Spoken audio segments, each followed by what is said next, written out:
up, YouTube? I'm back with another video like I told y'all I was gonna be, and I'm gonna try to work on being more consistent. So like this video, subscribe to my channel. A story time about losing my dad. So I'm about to jump right in because obviously it's a little personal, but okay. I'm kind of nervous about going through this story because I don't know why. I'm just nervous. I look busted because I just was sitting there and I'm like, I could be making a YouTube video right now, so I just This was 2016, and I want to give y'all like the build up. I don't know why, but I do. So before I actually lost my dad, I lost him May 21st of 2016, and I want to say about a month prior or 2 months prior, my uncle had passed away from getting murdered.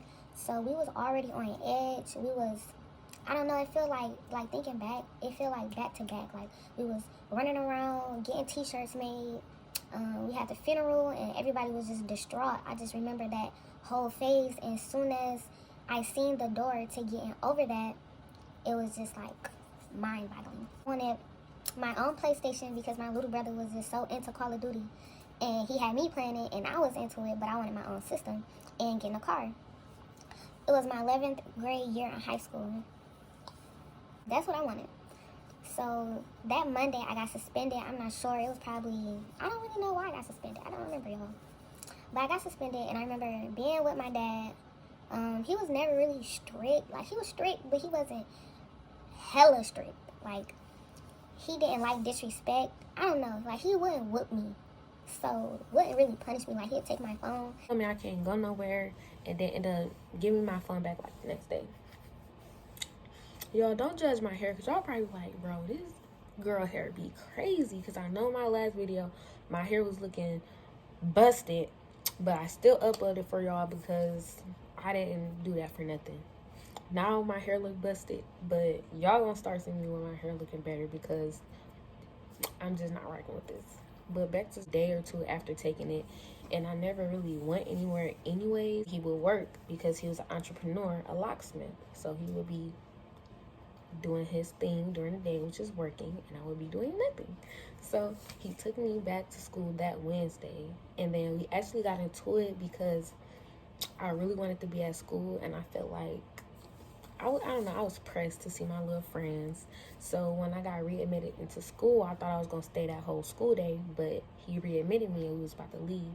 So I was mad about that, and it made me leave, which my grandma ended up picking me up, and I was with my grandma. And now just looking back on that, This is so petty of me, but you know, when people die, you don't really know what you got till it's gone. So I don't really try to beat myself up about it. But I was like on some, you know, sorry if the camera looked different. My phone fell, but my grandma ended up picking me up after I got readmitted from my suspension on Wednesday that my dad took me to. So I stayed with my grandma. Then my granddad graduated from biblical school. I really don't know the actual name, but I know he was studying religion, and he had a whole graduation. So I went to that on Friday. That Friday, I asked my dad, like, yeah, Dad, can I come over tomorrow, get some money, and chill with you for the weekend? Because I don't know, I just like, you know, I don't know. So he never texted me back, but I never thought of it because my dad wasn't really a text me back type of guy. I'm not gonna lie. Like, he never really used to text me back. Like, he'd call me or answer the phone before he texts back. So, because, you know, I was hot. So, I ended up leaving my birth control with a friend of mine that went to the graduation with me. And we got back super late, so we had to go back to get the birth control so I can take it. So, I ended up leaving because it was just tension. So, I ended up going to my granddad's house on my other side, which is my mom's dad. So I was over there for the night babysitting for them because I was supposed to go over there anyway to babysit, obviously. So as I'm chilling over there, it's just me and the youngin'. I'm on my phone, I'm eating snacks, thinking life is great, just, you know, chilling. And I remember eating some hot Cheetos and some pop, watching TV on my phone, and I fell asleep on the floor. So I woke up to my phone just buzzing, ringing. I don't know who this is. It's like 8 o'clock in the morning. So I answer the phone, and it's my aunt, but she don't really call me. So I'm like, what's going on? And she like, what's the address? Sounding all frantic. So I'm frantic automatically. Like, should I go downstairs and look, or should I go ask? Like, what should I do? But by the time, like, you know, like, I'm like, what? And I asked, when I put it back to my ear, my uncle was on the phone, like, put my dad on the phone. I don't know how they knew I was there. I don't know how they got my number. It was just like, I get up, go in there, give him the phone, and at that point, I'm panicking. I'm, like, livid. Like, what's going on? I don't know, something in me was just like, this is important. And I really don't be in business like that, but something in me was like, this is important. So as he's hustling, putting on his clothes, I'm just like kind of pacing. I'm downstairs. And as he's sitting there on the phone talking, I just hear my mom, and she like, he's dead. And I'm thinking in my head, like, how did my mom get on the phone? How is this the only part I heard? And who's dead? How do all of this play a part? And I guess, mind you, I'm on my mom's side of the family at this point, and all of this is going on while I'm over here. So I'm thinking it had to be somebody on this side, like a mutual person. So as my granddad looked at me with like kind of distraughtness, like, you know, like, I'm like, is it my brother? I'm freaking out. I'm automatically thinking it's my brother because he was into like, you know, certain activities. So I'm thinking like, it's my brother. So I'm crying, I'm hysterical at this point. And then my granddad is like, no, you need to calm down. That's not the person, it's your dad. And I just had a sudden moment of just like quiet, shock, stunned.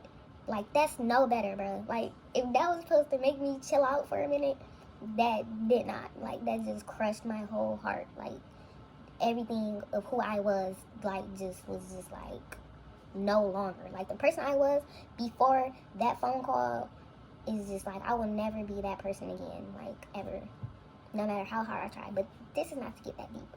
So I don't even remember what my immediate reaction was. I just remember, I don't know if I cried, and then I don't know, I remember for sure just walking up the stairs, getting ready to go home at that point. Like, just the whole trip was done. So I'm calling, like, I got upstairs, I'm looking out the window, and I remember the phone ringing, and I'm just in shock. Like, I'm like, is he really, like, I don't know. I just was nothing. It was nothingness.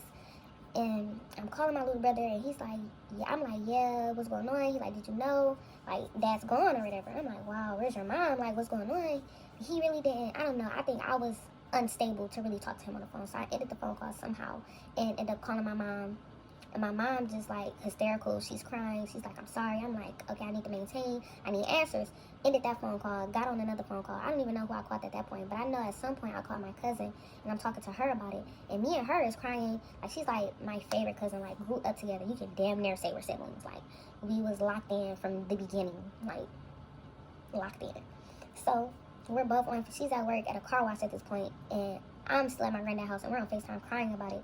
And I'm just like, wow, I'm so fucked. Like, going home, and it was just like, I don't know, that ride just felt so long and just so pointless. Like, I don't know, like, just looking out the window, time just don't even feel the same. Like, the car ride just felt so just, I don't know. But I ended up pulling up. When I got there, I remember my little brother was standing on the sidewalk while I was pulling up. I don't even remember how he even knew I was pulling up. I don't know if he was already outside, but he was like young back then. Like, now he's 16. He's too old for me, but he was young. And I walked out the car and I just held him, and I don't know, like, I could have collapsed in his arms. As we walking back in the house just didn't even feel the same. Like, it was people in there, some people I didn't even know. Like, I'm like, I felt different. It just was empty and quiet. So I sat by my grandma at the time. She ended up passing away in August of the same year. So that's 3 people in 2016. And that's crazy because that's my little brother, grandma. I feel like he went through the most, but that's beside the point.